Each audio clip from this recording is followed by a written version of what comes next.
of a man who traveled through time and accidentally killed a young boy who turned out to be himself in the past, and so he no longer existed anymore.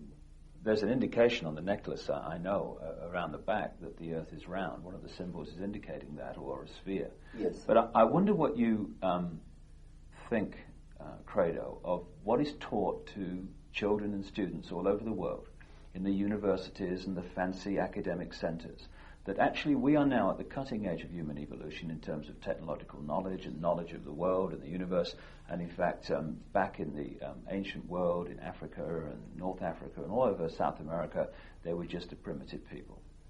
Please, that is a lot of poppycock. In fact, in my long investigation into our past, I can tell you proudly that our ancestors were 20 times cleverer than we are. What I feel and what I think is that in the past, human beings were cleverer than we are today, and that human beings knew more than we know now. We are not progressing, Mr. Icke.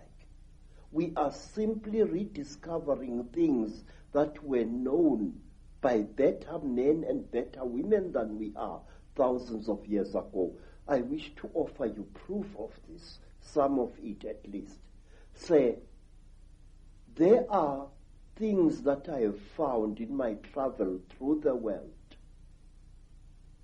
things that prove to me that our ancestors were highly advanced in chemistry.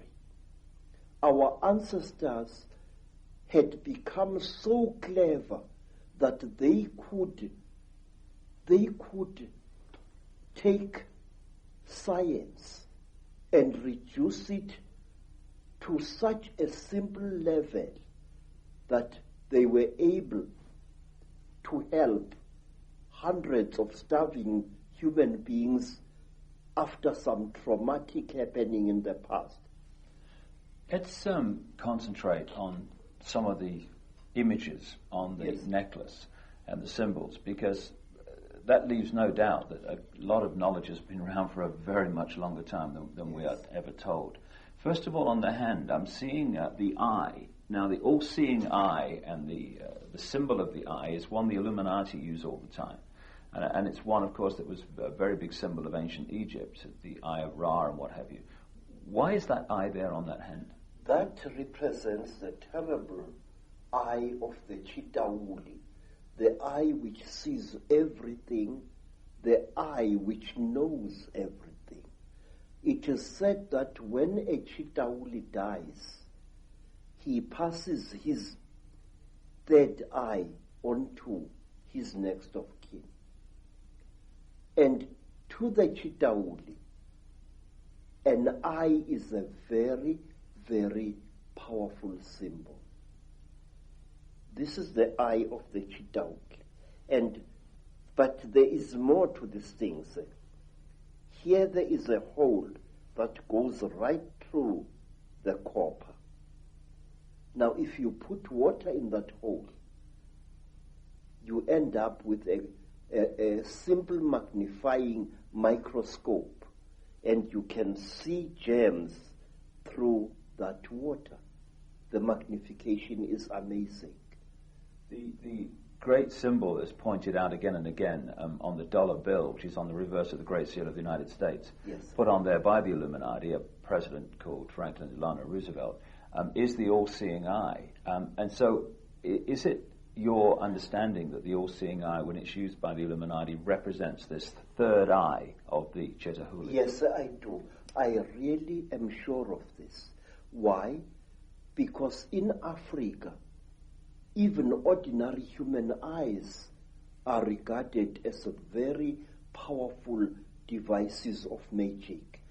If an African shows you respect, he mustn't stare at you, but he must stare at a point beyond one of your shoulders. Now, we call this chlonipa, which means deny me your eyes. We believe that when emotionally roused, an ordinary human being can inflict great damage on another human being by the unseen fires that emanate from one's eyes. We believe that a Zulu warrior must never allow his dying enemy to look at him. For example, when a Zulu was killing an enemy, he used to cover that enemy's face with his shield to prevent the enemy looking upon him with his eyes and putting a curse upon him.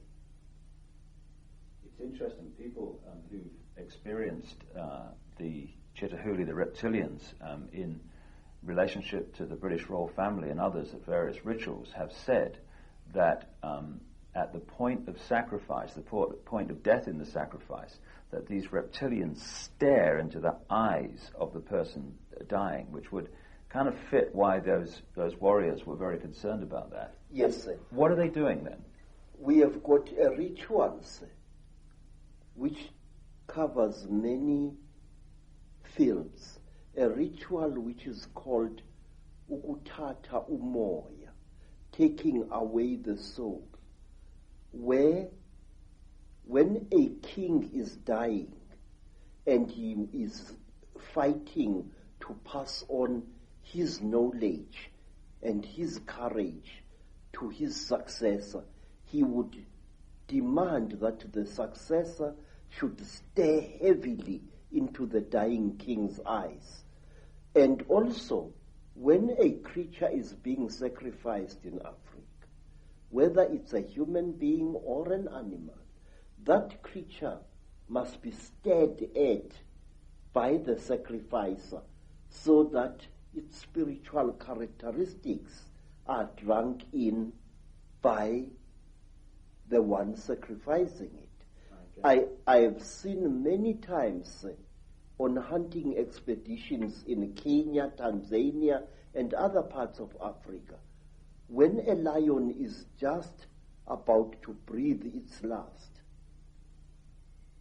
the hunter, one of the hunters, will stare into the lion's eyes until the lion's eyes start glazing in death. It is drinking in the soul. We believe that the eyes are not just for seeing, that they are for taking as well. Now, on the hand here is what looks like the symbol of the constellation of Orion. What's the significance of that? Say, people throughout Africa believe that the original human beings either came from Orion or the gods for whom read the Chitauli and many other alien nasties actually come from that constellation.